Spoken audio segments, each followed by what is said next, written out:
Daniel almost didn't answer. It was nearly midnight, and he had work in the morning, and he and Marcus had fallen into that rhythm that adult brothers sometimes fall into. Present at holidays, absent everywhere else. But the phone kept ringing, and something about the persistence of it made him pick up. "Hey," Marcus said. That was all. Just, hey, but Daniel had been hearing his brother's voice his entire life, and this one was wrong in a way he couldn't immediately name. Too careful. Like a man speaking near something fragile. "You okay?" Daniel asked, a pause. "I just needed to hear someone." He didn't ask who. He already knew Marcus didn't mean Renata. They were not identical in personality, even at 22. Marcus had been the louder one, the one who sent food back when it was wrong, who had opinions about everything from parking to politics, who once talked a car dealership down $4,000 just because he believed he could. Daniel had always been the quieter twin, more internal, more patient, but they were recognizably the same material, the same laugh, the same way of going still when something mattered. On the phone that night, Marcus didn't laugh once, and he went still constantly, mid-sentence, for no reason Daniel could identify. Like he was listening for something in another room. Daniel drove 4 hours the next morning without being asked. The house was immaculate. That was the first thing he noticed. Not clean the way people clean for guests, but ordered in a way that felt permanent. Like nothing had ever been left out of place long enough to become comfortable. Renata met him at the door with a wide smile and a warmth that arrived slightly too quickly, like a reflex. "Daniel, it's been too long." "It has," he said. Marcus stood just behind her. And for a moment Daniel saw his brother the way you see a word you've read too many times. Suddenly strange, suddenly unfamiliar. He was thinner. He stood with his shoulders angled slightly inward. He smiled when Daniel smiled, a half-second late. Like he was checking first to see if it was allowed. They ate dinner.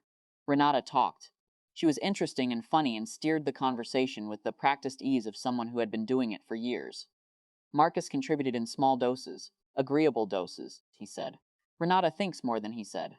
I think at one point Daniel asked him directly about a job offer he'd mentioned years ago. An engineering contract in Vancouver. Marcus glanced at Renata. It lasted less than a second. It wasn't the right time, he said. Renata nodded.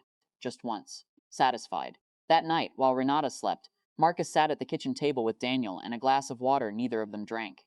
How long has it been like this? Daniel asked. Marcus looked at the table. Like what? Daniel didn't answer. He let the silence do it. Marcus was quiet for a long time. Then, I don't know what I want anymore. I don't know if I ever knew, or if I just stopped being asked. It was the most he'd sounded like himself all day. The inheritance came through a week later. A cousin on their father's side. No children. Modest estate. $40,000. Left to Marcus. Renata had already decided, before Marcus knew the exact amount, that it would go toward the kitchen renovation she'd been planning. She said it casually over breakfast, as a fact rather than a conversation. Marcus nodded. Daniel watched him nod and said nothing. The meeting with the estate attorney was scheduled for Thursday. Priya Menon was in her late 50s, unhurried, with the particular composure of someone who had spent decades watching families negotiate money and power in small rooms. She welcomed them both, set her notepad on the table, and looked at Marcus. Mr. Okafor, I'd like to walk you through the terms of the transfer, Renata said. We've already discussed how we'd like to handle. Of course, Priya said. I'll want to hear your thoughts as well. She looked at Marcus again. The account structure. Do you have a preference for how the funds are held? Renata said. We were thinking joint, to simplify. Priya set her pen down. It was a small gesture, nearly nothing. But the room changed.